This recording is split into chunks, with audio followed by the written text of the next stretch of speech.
રાજકોટ જિલ્લાના ધોરાજીના ખેડૂતોને નબળી ગુણવત્તાવાળું બિયારણ ધાબળી દેવામાં મુશ્કેલીમાં મુકાઈ ગયા છે। આ નબળા બિયારણને કારણે હાલ ઘઉંના ઉગવામાં અમુક ખેડૂતોને ભારે નુકસાન થયાનું સામે આવ્યું છે।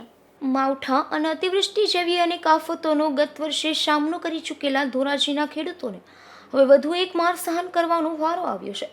ધોરાજીના ખેડૂતોએ ધોરાજી તાલુકા ખરીદ વેચાણ સંઘમાંથી ઘઉંનું બિયારણ ખરીદ્યું હતું, ત્યારે આ ખેડૂતોને આશા હતી કે ઘઉંનું વાવેતર અને સારું ઉત્પાદન મળશે, પરંતુ નબળી ગુણવત્તાવાળા બિયારણને કારણે ખેડૂતોની આ આશા પણ પાણી ફરી ફળ્યું છે। નબળા બિયારણને કારણે હાલ ઘઉંના ઉગાવા વખતે આ ખેડૂતોને પાકમાં નુકસાન જોવા મળે છે।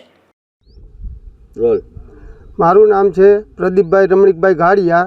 હું એક નાનકડો એવો ખેડૂત છું ધોરાજીનો, ને મેં ઘણા બધા ખેડૂતની આવી ફરિયાદ સાંભળી છે કે જે સંઘમાંથી બિયારણ લીધું હોય, ધોરાજી સંઘમાંથી, તેનો ઉગાવો બહુ નબળો છે, કે જે બધા ખેડૂત એવું કહે છે કે 30% 40% જેવો ઉગાવો છે, બહુ ઓછું ઉગે છે।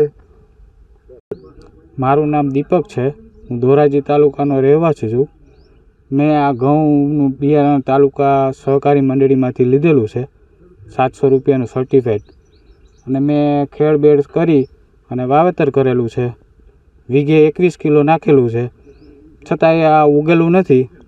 મારે વીઘે 7 થી 8 હજારનું ખર્ચ થયું છે।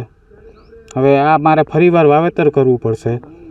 તો હવે મેં તાલુકા મંડળીમાં જાણ કરેલી છે, એને બધું સર્વે કરેલું છે, છતાં કોઈ કાંઈ નિર્ણય આવેલો નથી।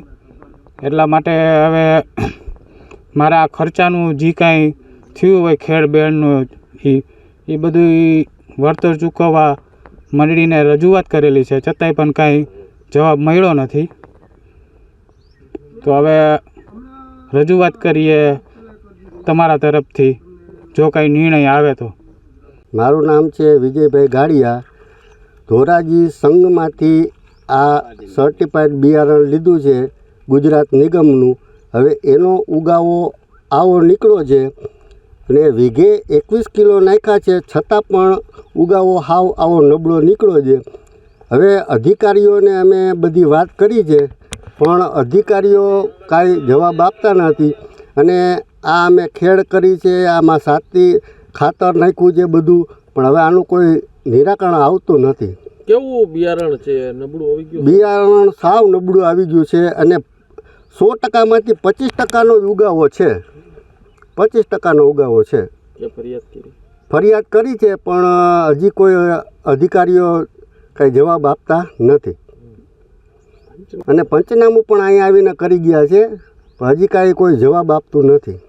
ખેડૂતોનું કહેવું છે કે ખેડૂતોએ સર્ટિફાઈડ બિયારણ મેળવવા માટે ધોરાજી તાલુકા ખરીદ વેચાણ સંઘમાંથી બિયારણ ખરીદ્યું હતું, જેમાં 1 મણ બિયારણના 750 રૂપિયાની ચૂકવણી કરી ગુજરાત બીજ નિગમનું બિયારણ લઈ અને ખેતરમાં વાવેતર કર્યું, પરંતુ બિયારણ નબળી ગુણવત્તાનું આવી જતાં હવે 25 થી 30% જેટલો ઉગાવો થયો છે। આથી આ બાબતની ખરીદ વેચાણ સંઘના ઓફિસને અને ખેતીવાડી અધિકારીને પણ ફરિયાદ કરી, પરંતુ અધિકારીઓ આવી અને માત્ર આશ્વાસન આપીને જતા રહ્યા છે। આથી ખેડૂતોને નુકસાન વેઠવાનો વારો આવ્યો છે। વિપુલ ધામેચા, ગુજરાત ન્યૂઝ, ધોરાજી।